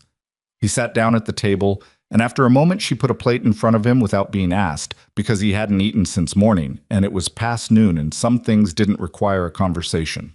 The fraud hearing was scheduled for the second week of April, 2 weeks away. Renshaw responded to the filing through his attorneys with a counter-motion that Caldwell described, in a letter, as aggressive but not unexpected. The counter-motion argued that the writer was genuine, that any handwriting inconsistency was a matter of pen angle and paper quality, and that Silas Hawthorne was a debtor using fraud allegations to avoid a legitimate financial obligation. Adeline read that letter standing at the kitchen counter and felt the particular cold anger that came from watching someone construct a lie with expensive language. "He's going to show up," she told Silas that evening. "At the hearing, Renshaw himself, not just his attorneys." Silas looked at her. "How do you know?" "Because this is the moment where he either wins everything or loses everything. A man like that doesn't let his attorneys take that alone." She folded the letter and set it down. "He'll want to be in the room." She was right. She found that out from Caldwell in a letter 2 days before the hearing. Renshaw had engaged a second attorney from Helena and intended to appear personally. Caldwell wrote that this was not necessarily bad news, that men who appeared personally in hearings they were confident about had a tendency to say more than their attorneys had planned for. Adeline thought about that. About a man who was confident in a room, used to being the largest presence, used to other people moving around him. About what happened to that kind of man when something in the room didn't move the way he expected. She wrote back to Caldwell. 1 paragraph. She asked a single question about the structure of the hearing, about whether the court permitted all parties with documented grievances to submit written testimony even if they could not attend in person. Caldwell's response came back in 3 days. Yes. With the court's permission, written statements from affected parties could be entered into the record. She sat down that same night and wrote letters to every rancher they had spoken to Harriet Oakes, and to 2 additional families she had identified through conversations in Hardin. People who had not yet come forward, but who she had reason to believe had stories that fit the same shape. She was careful in each letter. She didn't tell them what to say. She told them what the court needed, facts, dates, documents, and she told them the window for submission, and she told them that whatever they chose to do, it was their choice, and she respected it. 6 letters went out with Deke on Tuesday. 5 written statements came back before the Friday before the hearing. Harriet Oakes's was the longest, 4 pages in a handwriting so precise it looked like she'd written it 3 times to get it right. August Carr's was the shortest, half a page, blunt as a fence post, but every sentence was factual and verifiable, and when Adeline read it, she almost smiled. The 2 families she hadn't met wrote in the halting way of people who weren't used to formal documents, but whose anger was absolutely clear beneath the uncertain language, and that clarity was its own kind of power. She sent everything to Caldwell by express on Friday. The night before the hearing, Adeline did not sleep well, which she had expected. She lay in her room in the dark and listened to the ranch breathe around her, the stove cooling downstairs, the wind outside, the distant sound of one of the horses moving in the barn that was no longer frightening because it was just a horse, and the barn was intact and would stay intact because Tomas had started sleeping in the loft 3 nights a week without anyone asking him to, which was the kind of thing that happened in a place where people had decided they were going to hold. She thought about the hearing. She thought about Renshaw in a room, confident, with his expensive attorneys and his counter-motion, and everything he'd built on the assumption that the people he targeted would fold before it came to this. She thought about a half bag of flour and a cold stove. She thought about what you chose to do with almost nothing, and what that choice cost you, and what it made. She got up at 4:30 and went downstairs and lit the stove. She made a proper breakfast, not the usual weekday efficiency, but the kind of breakfast that required time and attention. Eggs, which she had now in good supply. Biscuits, properly done. Salt pork crisped in the iron. She made a pan of gravy from the drippings. She put everything on the table and called the men, and they came in from the bunkhouse with their coats still on and stopped in the doorway at the smell of it. The way they'd stopped in their first weeks here, with that involuntary pause that meant something good was happening and their bodies knew it before their minds caught up. Eli sat down without being told. He ate the way he always ate now, still with his elbows tucked, still with his head slightly down, but without the watchfulness he'd carried in November. Without the particular tension of a child waiting for the meal to be taken away. She noticed that every time, and it never got smaller. Silas came downstairs in his good coat. She hadn't known he had a good coat, a dark wool thing that fit him properly, which meant it had been bought when he'd had less reason to let things go. And he stopped at the kitchen doorway the same way the ranch hands had stopped, and he looked at the table. "You didn't have to do all this," he said. "I know," she said. He sat down. They rode to Hardin together, Silas and Adeline and Grady, who insisted on coming and whom neither of them argued with because there was no practical reason to, and because Grady insisting on something was its own kind of solid ground. Deke drove. The road had dried out in the past week, and the morning air had the particular quality of late April in Montana, cold still, but with something underneath it that wasn't quite warmth yet, but was the memory of warmth returning. The territorial court in Hardin was a single-room building that doubled as the county recorder's office on non-hearing days. When they arrived, there were more people outside than Adeline had expected. Frank Delaney was there, and Will Sutton, and a man she recognized as one of the families who had written a statement, standing with his wife, both of them in their good clothes. She hadn't told any of them to come. She looked at Silas. "I may have mentioned the date in passing," he said. "In passing. When I was riding the fence line, which goes near Delaney's property." He looked at the small crowd in front of the courthouse. "And Sutton's, and apparently word travels." She looked at Frank Delaney, who met her eye across the distance and gave her the small, contained nod of a man who had decided something and was standing behind it. Inside, the room was packed past its comfortable capacity. Caldwell was at the table on the right, already organized, already sorted, with the look of a man who had done this many times and understood that the preparation was already complete. Renshaw was at the table on the left. She saw him for the first time. He was in his 50s, broad-shouldered, with the kind of groomed, settled appearance that came from having been comfortable for a long time. He looked like what he was, a successful man who had gotten used to success, with the slight inattention in his eyes that came from not having lost at anything for a while. He glanced at Silas when they entered. He did not glance at Adeline, which was the last mistake in a long series of mistakes. The hearing ran for most of the day. Caldwell was methodical.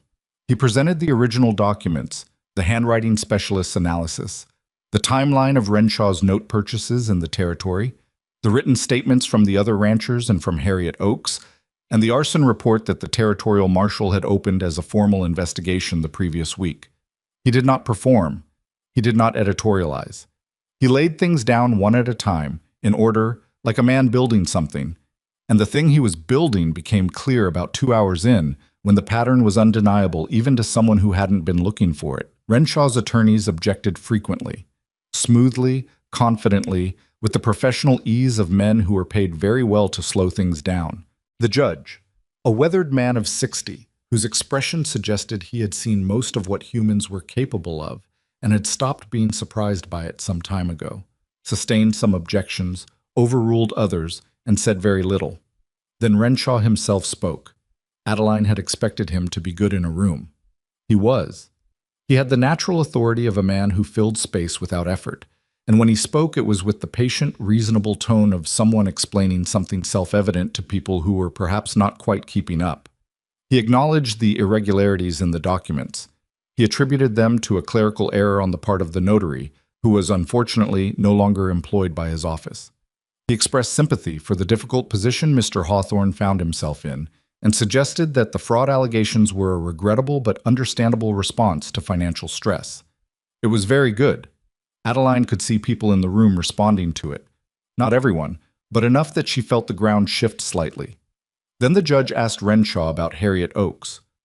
There was a pause. Brief, no more than a second. But she caught it, and she saw Caldwell catch it, and she saw the slight rearrangement behind Renshaw's eyes as he decided which version of the truth to offer. He said that the transaction with Mrs. Oakes had been conducted in good faith, that the valuation had been performed by a licensed assessor, and that any discrepancy in valuation was a matter of market fluctuation.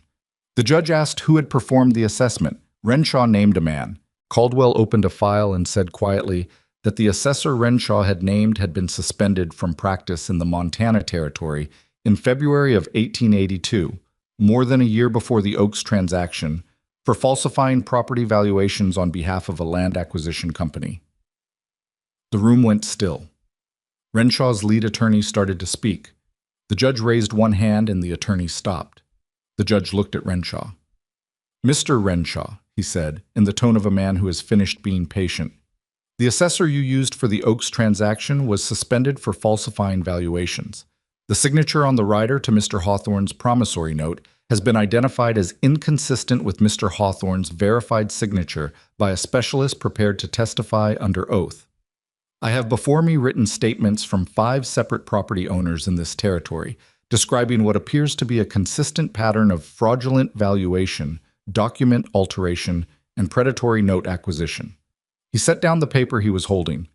"Do you wish to respond to that specific combination of facts, or would you prefer to consult with your attorneys?" Renshaw looked at the judge. For the first time since the hearing began, he looked like a man who had miscalculated the distance between where he stood and where the ground was. He conferred with his attorneys, a long, low conversation that the room watched without pretending not to watch. Then his lead attorney stood and said that his client wished to request a recess. The judge denied the recess. The attorney sat down. Renshaw looked at the table. He had the expression of a man who had spent years in rooms where he was the one with the most information and was now sitting in a room where that was no longer true, and who was discovering in real time how much of his confidence had depended on that asymmetry. The judge's ruling came in 2 parts. The first, the rider on the Hawthorne promissory note was ruled fraudulent and void. The original note terms were reinstated. Renshaw had no legal basis for the April maturity claim or any foreclosure proceeding based on the altered document. The second, the case was referred to the Territorial Marshal's Office for criminal investigation of fraud and potential arson-related charges, and all of Renshaw's property acquisitions in the Valley over the preceding 2 years were subject to review pending that investigation. It wasn't a complete resolution. Not that day, not in that room. The investigation would take months. Harriet Oaks would not get her husband's land back. That transaction was more complicated, and Caldwell had told her honestly it might not be recoverable. There were loose ends that would take time and money to properly close, but Iron Hollow Ranch was not going to be taken in April. That was real. That was finished. Outside the courthouse, in the pale afternoon light, the small crowd that had gathered, Delaney, Sutton, the families, people Adeline didn't know who had come because word in small places traveled fast, made the noise of people who had been holding their breath and were now allowed to stop. Not celebration exactly. Something quieter and more substantial than that. Frank Delaney shook Silas's hand. Then he looked at Adeline, and he didn't offer his hand the way he would have offered it to a man, but he held her gaze and said, "You did that." Just those 3 words. "We did that," she said, because it was true, and because it mattered that it was true. Grady was standing a little apart from everyone, looking at nothing in particular, which was how Grady processed things that moved him. Tomas was talking to Will Sutton. Deke was with the wagon, as Deke always was, in relationship with the horse and untroubled by human complexity. Silas stood beside her. He didn't say anything for a while. Neither did she. They stood in the April afternoon in Hardin, Montana, and the sun was out at a low angle that made everything look like the end of something, which it was, and also the beginning of something, which it was also. "I need to ask you something," he said finally. She had been half expecting this and half not. She kept her eyes on the street in front of her. "All right. You could go anywhere now," he said. "You came here for $12 a month. What's here? What I can offer? It's not certain. The investigation's going to drag on. The ranch still has work ahead of it. And I'm not—" He stopped. Tried again. "I know I'm not easy." "Nobody's easy," she said. "Some people are easier than others." She turned and looked at him. He was looking at her, not with the deflected gaze she'd first known, not with the careful distance of those winter months, but directly. The way people looked at you when they had decided to stop protecting themselves from whatever the answer was going to be. She thought about what she wanted, not what was practical, not what was safe, not what a woman in her position was supposed to want. What she actually, specifically wanted when she was honest with herself in the dark, in her room at 4:30 in the morning. She wanted this kitchen, this particular stove with its difficult left rear burner and its smoky pipe bend, and its cast iron that had been seasoned by years of hands before hers. She wanted this land outside the window, flat and enormous, and indifferent in the way she had come to understand was not actually indifference but just scale. She wanted Eli with flour on his sleeve. She wanted Grady's voice carrying from the bunkhouse on winter evenings. She wanted the particular quality of a house that was learning to be warm again. She wanted the person standing next to her. She had known that for a while. She had been careful about knowing it. "Ask me the question properly," she said. He looked at her for a moment. Then he said it plainly, without poetry and without performance, the way a man said something he had been building toward for months and had finally decided to just say, "Stay, not as the cook, stay as mine, and I yours, if you'll have it." It wasn't eloquent. It didn't need to be. "Yes," she said, not dramatically, not with tears or declarations, just yes, in the same tone she used for decisions she'd made clearly and was at peace with. He exhaled, and she saw the relief in it, and something else, something that had been locked up for 18 months and was not ready to fully open yet and might not be for a while longer, and that was all right. Things that had been frozen for a long time didn't thaw all at once. She knew that better than most. She had thawed a stove in November. She knew how to be patient with the process. They came home to Iron Hollow in the early evening in the wagon, with the light going golden and orange over the western hills. Eli was on the porch when they came up the drive. He'd been watching for them, she knew, though he would not have admitted it. And when the wagon stopped, he came down the steps and looked at their faces and seemed to understand, in the wordless way he understood most things, that whatever had happened had gone the right direction. She got down from the wagon and looked at the house. The porch railing still leaned on the left side. Nobody had fixed it. She made a note to mention it to Grady. She went inside and built up the fire and started supper. Eli came in and stood at the edge of the kitchen, and after a moment he picked up a knife and started on the onions without being asked, because he had been watching her long enough to know what came first. They worked in companionable quiet, the two of them, while the fire came up in the stove and the house began to smell like warmth again. Grady came in and said something about the horse. Tomas stuck his head in and asked about coffee. Outside, the Montana spring moved across the land in a way that was not dramatic. No grand announcement, no ceremony, just the slow, inevitable return of something that had been away for a while. Silas came into the kitchen and sat at the table, and Adeline looked at him briefly from the stove, and he looked back, and that was all. Just that small exchange between two people who had decided on each other. She turned back to the fire. Later, much later, she would think about what those months had been. About walking into a cold kitchen with nothing but flour and salt and the stubbornness to try anyway. About what you built when you built from the bottom. How it was never elegant, never clean, always harder than you thought it would be, always slightly different from what you'd planned. And how that was not a failure of the plan, but just the nature of building something real. You started with what you had. You worked with the heat you had, in the kitchen you had, with the people who showed up. You didn't wait for perfect conditions. You learned the stove's particular moods, and you compensated. You were patient with the things that needed time and fast with the things that couldn't wait. And sometimes, not always, not as often as the stories made it sound, but sometimes, what you built was something that lasted, something warm enough to matter, something worth fighting for. The biscuits went in the oven. The fire settled in the stove with the sound of something at rest. The kitchen filled with warmth, and the warmth moved through the house. The way warmth does when a house finally stops fighting it, room by room, slowly, until there is no cold corner left that the heat has not reached. It wasn't a perfect house. It never would be. But the table had people around it, and the fire was going, and tomorrow there would be work, and the day after that more work, and the land outside would keep being enormous and indifferent and beautiful in the particular way of things that don't need you to approve of them to be what they are. That was enough. That had always been enough. She just hadn't known, until now, that she believed it.